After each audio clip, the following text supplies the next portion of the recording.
एक दिन ऐसा आएगा जब धर्म छोड़कर जात पात पर लड़ाई शुरू हो जाएगी। बात कड़वी है मगर 16 आने सच्ची। चाय की टपरी से लेकर 5 स्टार होटलों तक, स्कूल के बच्चों से लेकर आम जनता तक इन दिनों यूजीसी को लेकर के ही बातचीत कर रहे हैं। 95% लोगों को शायद मालूम भी नहीं कि आखिर यूजीसी है क्या। कुछ लोगों की माने तो यूजीसी एक बॉडी नहीं, एक ऐसा नियम है जिसमें कुछ तो गलत हो रहा है। क्या हो रहा है इसका कोई अता पता नहीं, लेकिन आज हम आपको बताएंगे यूजीसी क्या है और इसके तहत कौन सा ऐसा नियम आया है जिसका विरोध हो रहा है, इसमें क्या सही है क्या गलत है। और ये भी तय मानिए कि आप में से 90% लोग इस रिपोर्ट को देखने के बाद अपनी राय बना सकते हैं कि यह कितना सही है या कितना गलत है। सबसे पहले तो हमें यह समझना है कि यूजीसी आखिर है क्या।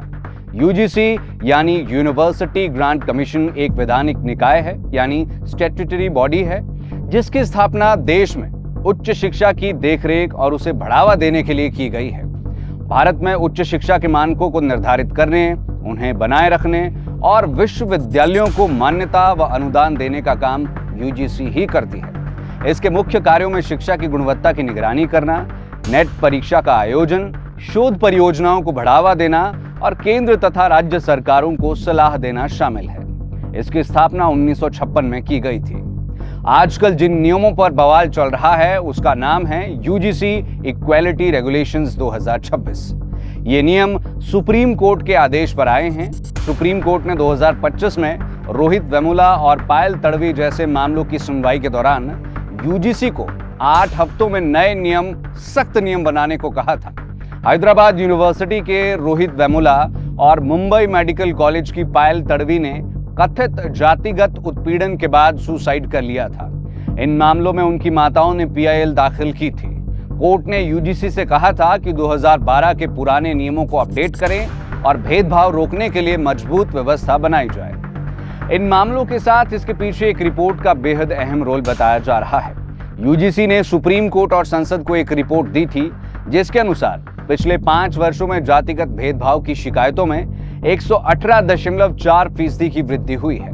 वर्ष 2019-20 में 173 शिकायतें दर्ज हुई थी, जबकि 23-24 में यह संख्या बढ़कर 378 हो गई। 704 विश्वविद्यालयों और 1553 कॉलेजों से कुल 1160 शिकायतें सामने आई हैं। इन आंकड़ों को यूजीसी नए नियमों के पक्ष में सबसे मजबूत तर्क के रूप में पेश कर रहा है।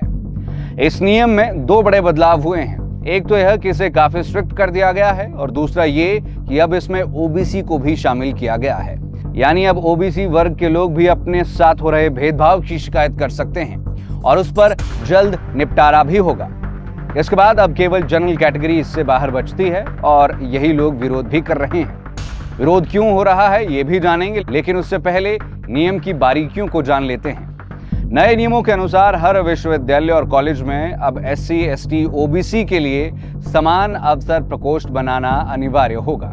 यूनिवर्सिटी लेवल पर एक समानता कमेटी यानी इक्वालिटी कमेटी गठित की जाएगी और इसका मुख्य मकसद है जातिगत और अन्य किसी भी तरह के भेदभाव को दूर करना।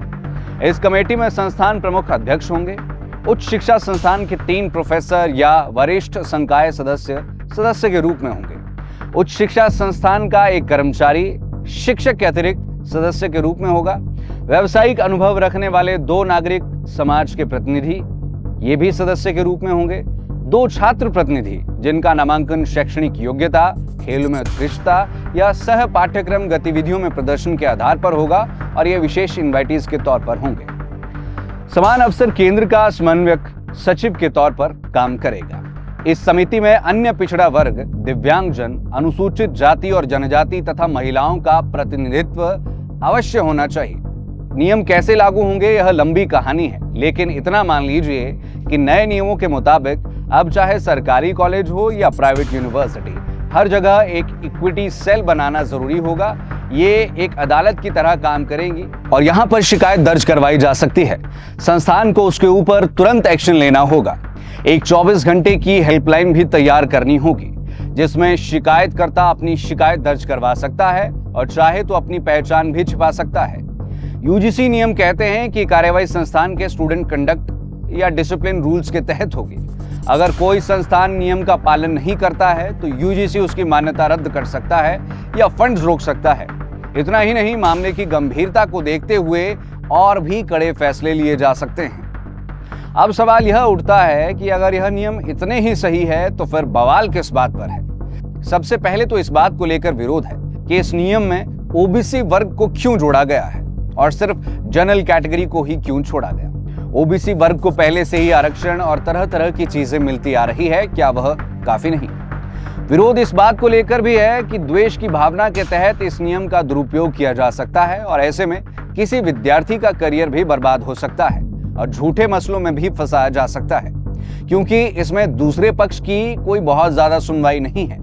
विरोध करने वालों का कहना है कि इसमें ऐसा कोई प्रावधान नहीं है कि यदि शिकायतकर्ता झूठा पाया जाता है तो शिकायतकर्ता पर क्या कार्रवाई होगी, यानी उस शिकायतकर्ता को किसी बात की टेंशन नहीं, उसका जो मन में आए वो कर सकता है।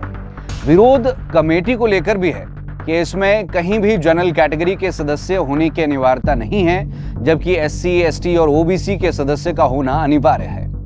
विरोध करने वालों का कहना है कि अब पढ़ाई कम और इन चीजों पर ध्यान ज्यादा भटक जाएगा।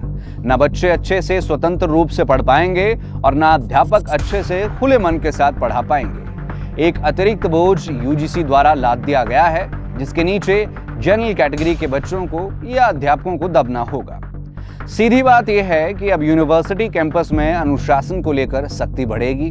कॉलेज मैनेजमेंट अब भेदभाव की शिकायतों को हल्के में नहीं ले पाएंगे। जहां एक तरफ से यह पिछड़े वर्गों के लिए सुरक्षा कवच की तरह देखा जा रहा है, वहीं दूसरी तरफ इसे लेकर छात्रों के बीच आपसी खींचतान बढ़ने की आशंका भी जताई जा रही है।